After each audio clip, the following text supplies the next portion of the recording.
Guys, welcome back to my channel.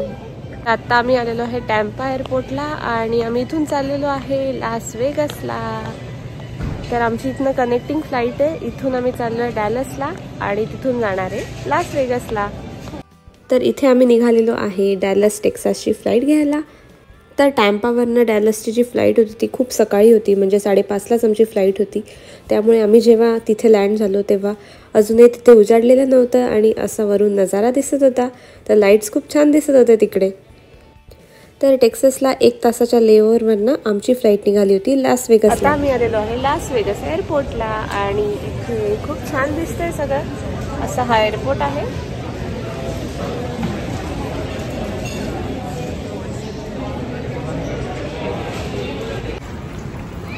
हे त्यांनी असे एअरपोर्टवरच मशीन्स ठेवलेत खेळायला।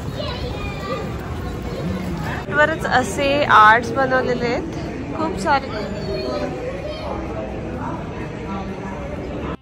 तर आता आम्ही निघालो होतो आमची कार पिक करायला। तर ती एअरपोर्टच्या बाहेरच आम्हाला घ्यायची होती। तर जी आम्ही कार रेंटवर घेणार होतो त्याचं ऑलरेडी आम्ही बुकिंग केलेलं होतं। तर तिथे जाऊन फक्त तुम्हाला तुमची बुकिंग इन्फॉर्मेशन दाखवायची आणि मग तुम्हाला ते लगेच कार देतात।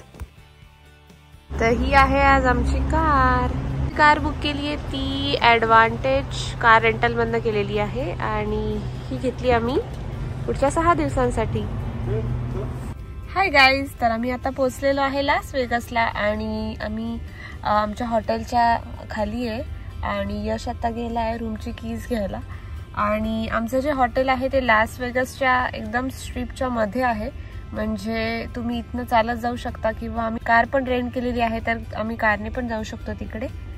तर ॲक्च्युली आमची आज टॅम्पावरनं 5:30ची फ्लाईट होती। त्याच्यानंतर आम्ही आलो टेक्सासला। तर टेक्सासला आमचा 1 तासाचा लेओव्हर होता। त्याच्यानंतर आमची कनेक्टिंग फ्लाईट होती लास वेगसला। लास वेगसला आलो आणि जेवण वगैरे केलं। नंतर आम्ही थोडीशी ग्रोसरी शॉपिंग केली, जी की आम्ही नेहमी करतो, कारण की इथे आम्ही जे हॉटेल घेतलंय ते विथ किचन घेतलेलं आहे, म्हणजे आम्हाला इथे कुकिंग करता येईल। आणि अजून एक म्हणजे की लास वेगसचा जो टाइम आहे तो आमच्यापेक्षा 3 तास मागे आहे। म्हणजे आमच्या इथे आता वाजलेले आहेत संध्याकाळचे 5, तर इथे वाजलेले आहेत दुपारचे 2। त्यामुळे आमची थोडीशी झोपेची गडबड होणार आहे आज। आणि आज आम्ही सकाळी पण निघालेलो तर अजिबात रात्री झोप झालेली नाहीये, कारण की सगळं निघायच्या एक्साइटमेंटमध्ये आणि निघायच्या गडबडीमध्ये आमची झोपच झाली नाही। तर आज आहे आमचा लास वेगसमधला पहिला दिवस आणि आज तर आम्ही जास्त काही करणार नाही। आता आम्ही हॉटेलला चेक इन करणार आहे आणि त्याच्यानंतर थोडीशी झोप काढणार आहे, आराम करणार आहे आणि मग त्याच्यानंतर संध्याकाळी इथे आम्ही थोडंसं लास वेगसची जी स्ट्रीप आहे ती एक्सप्लोर करू। बट मोस्टली आम्ही ती कारनेच करू, कारण की मे बी आज आम्ही थोडं थकलेलं असल्यामुळे जास्त काही एक्सप्लोर नाही करणार, पण उद्यापासून आम्ही फुल एक्सप्लोर करणार आहे। तर मी त्याचे व्लॉग नक्कीच बनवणार आहे। तर हे आहे आमचं हॉटेल पुढच्या 6 दिवसांसाठी, the signature at MGM grand. तर आमची जी रूम होती ती होती 12th फ्लोअरवर। तर आता मी तुम्हाला देणार आहे रूम टूर। तर रूममध्ये एंट्री केल्याच असं राईट साईडला मोठं बाथरूम होतं। हे खूप जास्त स्पेशियस होतं। इथे 2 बेसिन होते, तिथे साईडला एक छोटासा TV पण होता, म्हणजे तिथे तुम्ही न्यूज वगैरे बघू शकता। आणि सगळ्यात जास्त महत्त्वाची गोष्ट म्हणजे इथे छान असा हॉट टब और जॅक्युझी होता आणि साईडला इथे तुम्हाला वॉशरूम एरिया मिळतो। नंतर साईडला असा मोठा मिरर होता आणि इथे असा हा बेड होता। तर या बेडवर आरामात 2 लोक झोपू शकतात आणि किड असेल तर तो पण झोपू शकतो। तर अशी आमची छान स्पेशियस रूम होती आणि इथे अजून एक मिरर होता आणि ते डोअर ओपन केल्यावर आतमध्ये एक लॉकर होतं आणि इस्त्री आणि इस्त्रीचं एक टेबल दिलेलं होतं। प्लस तुमचे काही क्लोथ्स जॅकेट्स अडकवायचे असतील तर तिथे अशी जागा दिलेली होती। एक्स्ट्रा पिलोज दिलेल्या होत्या आणि एक्स्ट्रा ब्लँकेट्स पण दिलेली होती। आणि रूमची सगळ्यात महत्त्वाची गोष्ट म्हणजे इथे अशी मोठी काच होती आणि त्या काचेमधनं आम्हाला डायरेक्ट एअरपोर्टचा व्ह्यू दिसत होता आणि एका साईडला लास वेगसची स्ट्रीप होती। तर असा छान व्ह्यू दिसत होता आम्हाला।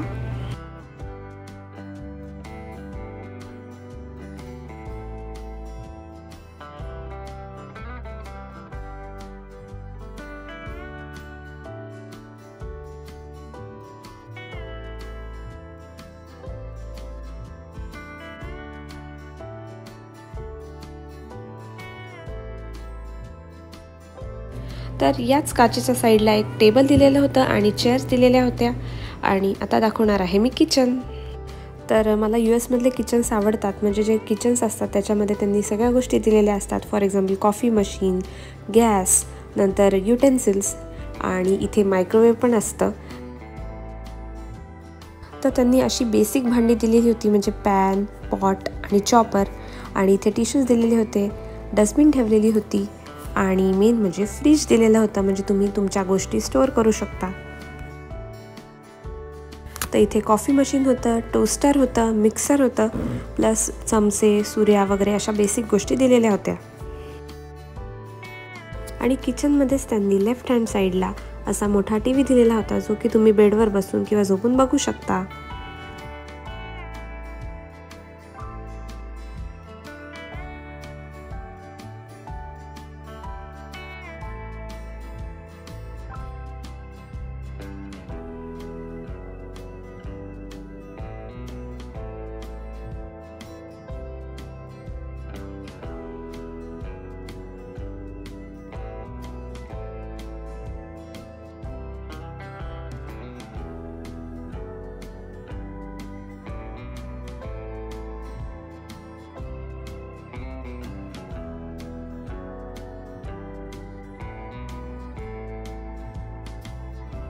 जसं मी तुम्हाला म्हटलं, आम्ही पहिल्या दिवशी खूप थकलेलो होतो, त्यामुळे आम्ही कुठे गेलो नाही. तर दुसऱ्या दिवशीपासून आम्ही आमची ट्रिप स्टार्ट केली. तर असा होता दुसऱ्या दिवशीचा सनराईज. हाय गाईज, आज आहे दुसरा दिवस आणि हे आहे आमचं हॉटेल. आणि आमच्या साईडला असं आहे आणि हे MGM ग्रँड नावाचं कसिनो आहे. आणि इथून मागे हे न्यूयॉर्क हॉटेल आहे. तर दिवसाची आम्ही सुरुवात केली फेमस अशा बेलाजिओ हॉटेल अँड कसिनो याने.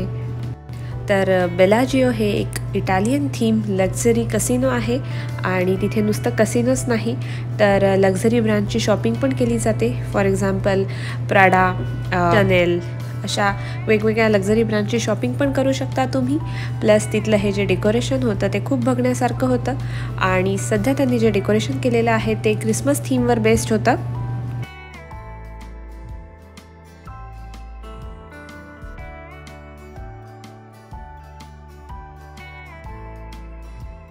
तर आतमध्ये गेल्यानंतर अशी सुंदर लॉबी होती, जिथे त्यांनी खऱ्या फुलांपासून खूप छान डेकोरेशन केलेलं होतं. फॉर एक्झाम्पल ही इथे प्रिन्सेस बनवलेली होती, नंतर मोठं क्रिसमस ट्री ठेवलेलं होतं. आणि आम्ही ज्या काळात इथे व्हिजिट दिली होती तर तो पिरियड होता हॉलिडे सीझन, तर त्यामुळे इथे खूप जास्तच गर्दी होती.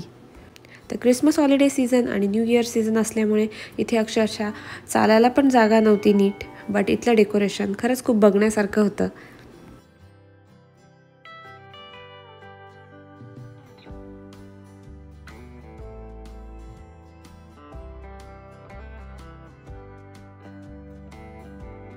तर बेलाजिओच्या लॉबीमधलं डेकोरेशन सीझन वाईज चेंज होत राहतं.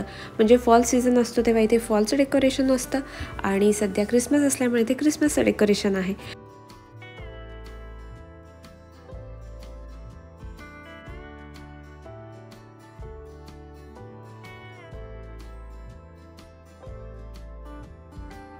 तर बेलाजिओ हॉटेलचा प्रत्येक कॉर्नर असा छान कलरफुल होता आणि तुम्ही इथे बघू शकता छत किती छान डेकोरेट केलेलं आहे.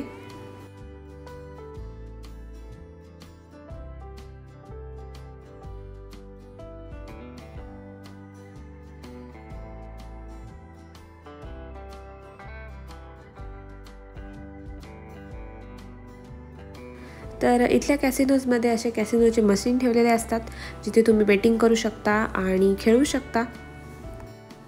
तर आम्ही असंच बेलाजिओमध्ये थोडंसं वॉक केलं, थोडंसं एक्सप्लोअर केलं आणि बाहेर आलो.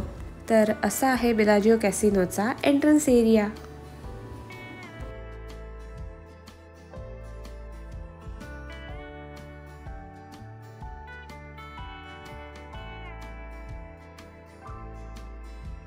तर बेलाजिओमधून बाहेर पडल्यानंतर आम्ही तिथनं थोडंसं वॉक करत करत बाहेर आलो. तर तिथला नुसताच आतला पार्ट म्हणजे आतलं डेकोरेशन फेमस नाही आहे. तिथला मेन अट्रॅक्शन पॉईंट आहे ते म्हणजे बेलाजिओचा फाउंटन. तर हा फाउंटन बघणं अगदी फ्री ऑफ कॉस्ट आहे आणि इथून असा व्ह्यू दिसतो. तर तुम्ही माझ्या मागे बघू शकता आयफेल टॉवर आहे आणि दुसऱ्या साईडला आहे बेलाजिओ. तर असा सुंदर नजारा इथे दिसतोय.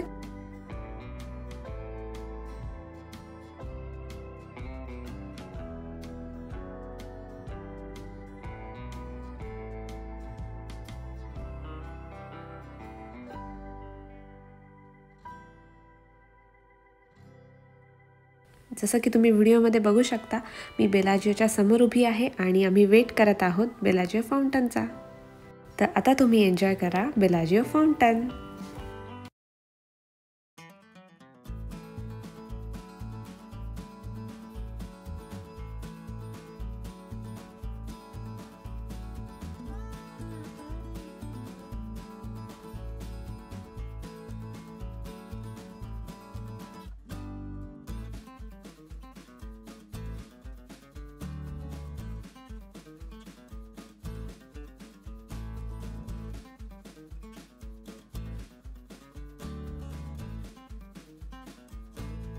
तर हा जो फाउंटन आहे तो एव्हरी 30 मिनिट्स नंतर ऑन होतो आणि तिथे गाणी लावलेली असतात. त्या गाण्यांवर हा फाउंटन उडतो.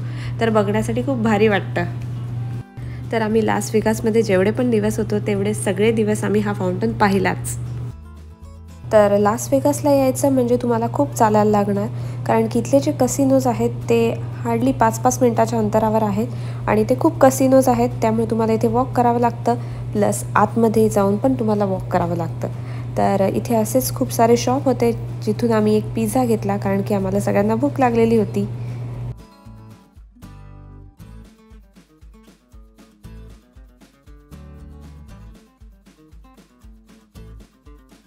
तर असंच वॉक करता करता आम्हाला एक शॉप दिसलं. त्याचं नाव होतं इट्स शुगर आणि इथे सगळ्या प्रकारच्या कँडी नंतर चॉकलेट्स असं होतं. तर लहान मुलांसाठी एक मोठा खजानाच होता इथे.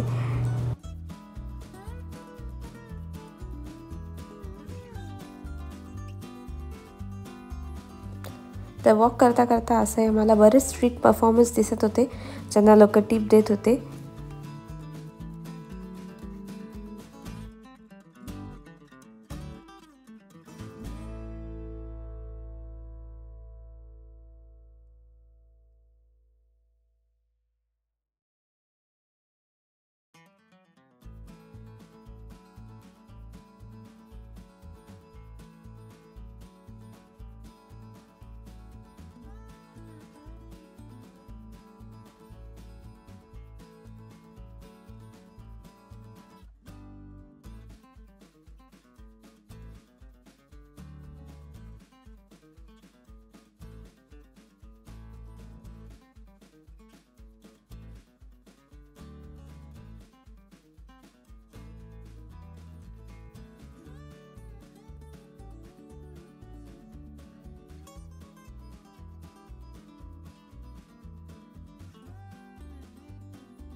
तर इथे प्रत्येक रिसॉर्टमध्ये जाण्याची पण गरज नाही. नुसतं रस्त्यावरनं जरी वॉक केलं तरी तुम्हाला इथले सगळे कसिनोज बाहेरनं दिसून जातात. त्यापैकीच एक हा कसिनो होता.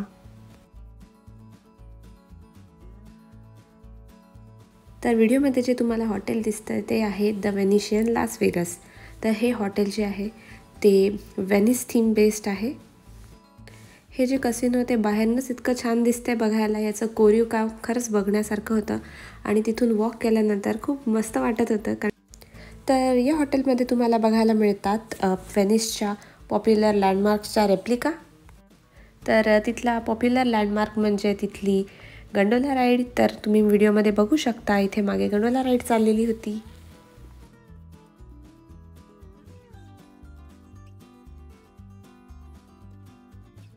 तर आता आलेलो आहे आम्ही आतमध्ये. तर आतमध्ये एंट्री केल्या गेल्या असं दिसत होतं. तर इथले प्रत्येक कॅसिनोज वेगळ्या प्रकारे सुंदर आहेत. तर या व्हेनिशियनची सगळ्यात महत्त्वाची गोष्ट म्हणजे याचं छत. तुम्ही इथे बघू शकता किती छान सुंदर पेंटिंग केलेलं आहे. आणि इथे माझ्या मागे आहेत कॅसिनोचे मशीन्स. तर काही लोक इथे बेटिंग करतायत.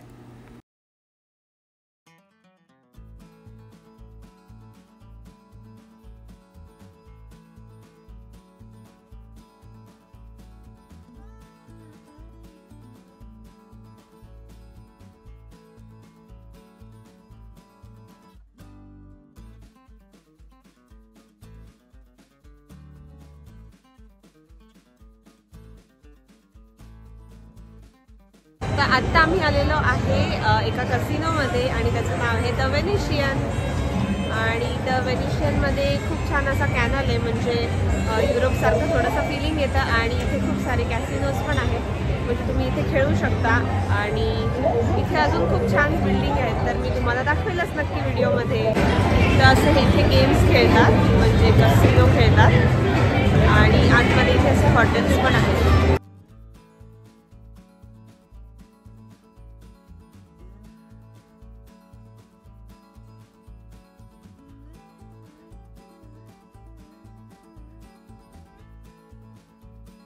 तर रिसॉर्टमध्ये अजून आत गेल्यावर हे असं दिसतं.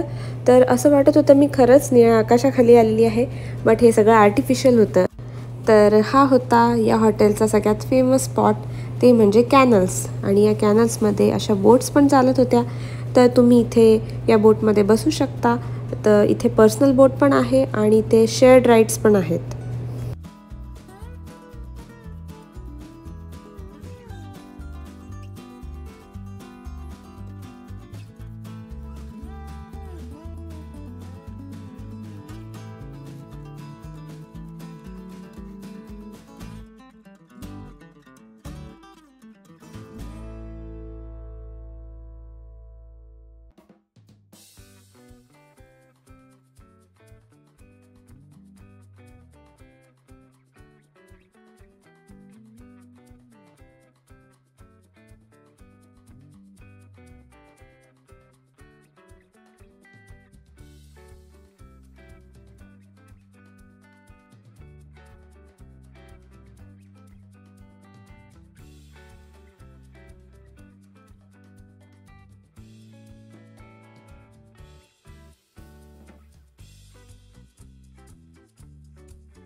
तर द वेनिशियनमधनं बाहेर आल्यानंतर आम्ही असंच वॉक करत करत पुढे गेलो आणि तेव्हा सनसेटचा टाईम होत होता.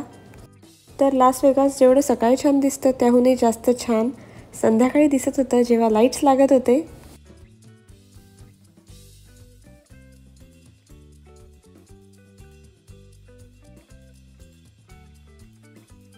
तर वॉक करता करता आम्ही परत आलेलो आहे बेलाजिओ आणि आयफेल टॉवरच्या एरियामध्ये.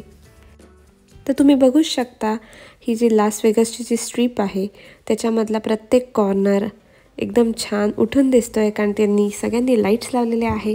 आणि हाच तो एरिया आहे जिथे आम्ही सकाळी फाउंटन बघायला आलेलो. तर तुम्ही इथे बघूच शकता सगळ्या लोकांनी गर्दी केलेली, कारण की इथे लवकरच फाउंटन स्टार्ट होणार होता. तर आता सनसेट व्हायला आला होता, त्यामुळे बेलाजिओचे सगळे लाईट्स लागले होते, प्लस फाउंटन येणार होता. तर हे जे दृश्य आहे ते खूप छान दिसणार होतं. तर आता बघूया कसं दिसतंय ते.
तर आम्हाला तिथला फाउंटन इतका आवडला की तिथेच आम्ही थोडा वेळ टाईमपास केला आणि पुढे येऊन परत तो फाउंटन पाहिला.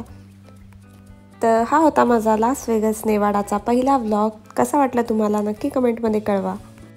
आणि व्हिडिओ आवडला असेल तर नक्की लाईक करा, शेअर करा आणि सबस्क्राईब करा माझ्या चॅनलला. भेटते तुम्हाला नवीन व्हिडिओमध्ये. तोपर्यंत बाय.